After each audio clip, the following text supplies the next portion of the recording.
Hey boys and girls, we're going to start reading chapter 5 today. Chapter 5 is kind of long, so I'm going to split it up into 2 days. So here is part 1 of chapter 5. They floated on. Each time they reached a door, Pilbeam pressed the panel beside it, and it whirled open to let them through. Until at last, one opened into greenish light and a smell of growing things, and they flew through it into the garden.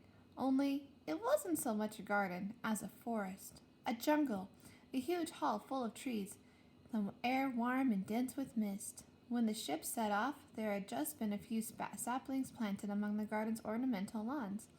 Now they had grown into ancient giants, shaggy with moss, with branches that reached out in all directions, impossibly long and slender in the absence of gravity.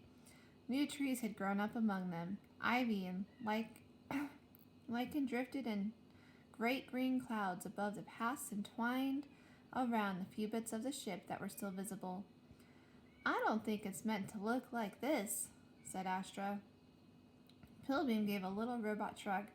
"I have never been into this section of the ship before, Astra." He held up a twig. "Breakfast? I can't eat that." Pilbeam looked disappointed. His head drooped, and his lights fluttered lilac and blue. "It's organic material," he said. "Humans eat organic material." "Not like that. It usually gets turned into bread or cereal or something first. Or cookies," she added a little wistfully. Pilbeam looked at the twig curiously. "How did we turn it into bread or cereal?" "I'm not sure." Astra went exploring through a hollowed-out tree trunk and into the heart of the garden.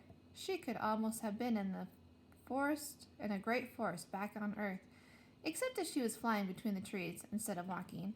And when she looked up, she did not see the sun, but the glare of a big lamp slowly dimming as the garden's artificial day turned to artificial night. She hoped she could find something to eat before it grew completely dark. For a moment, she was afraid that there might be wild animals lurking in among the trees, but then she remembered that there were no animals on board the ship. No insects either. The ship could not have bugs swarming everywhere, creeping into all its complicated workings.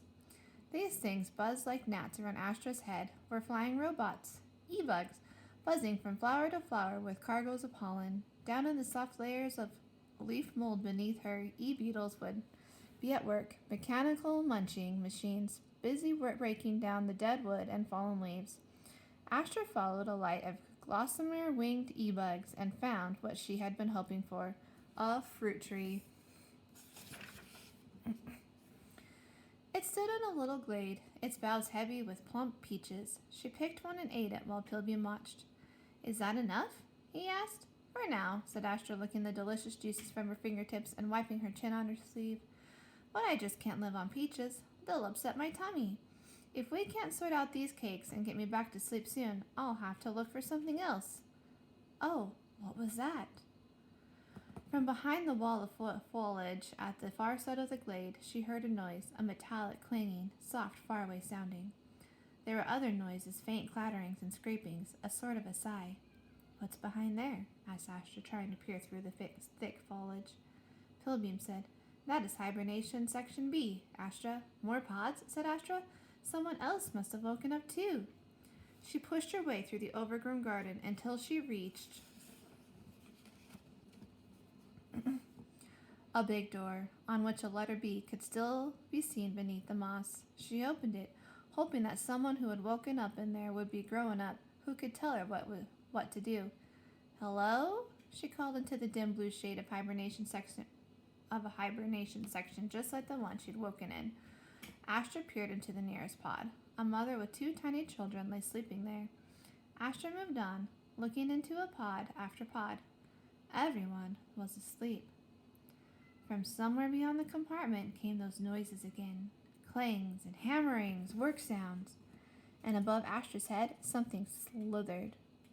She looked up, past the tiers of gently glowing pods, to where the pipes and the ducts and the tangles of striped spaghetti plumbing. Something clung there in the shadows. Something lay pooled among the pipes like soup. Ripples of light ran over its head as it moved. It looked like spilled oil as it moved between the pipes, but it stretched like something with muscles. Dark tentacles stretched thoughtfully toward Astra, like wet black robes, then withdrew again. Astra had forgotten to breathe. She gulped some air with a great gasp and said, Pilbeam? Yes, Astra? Let's get out of here!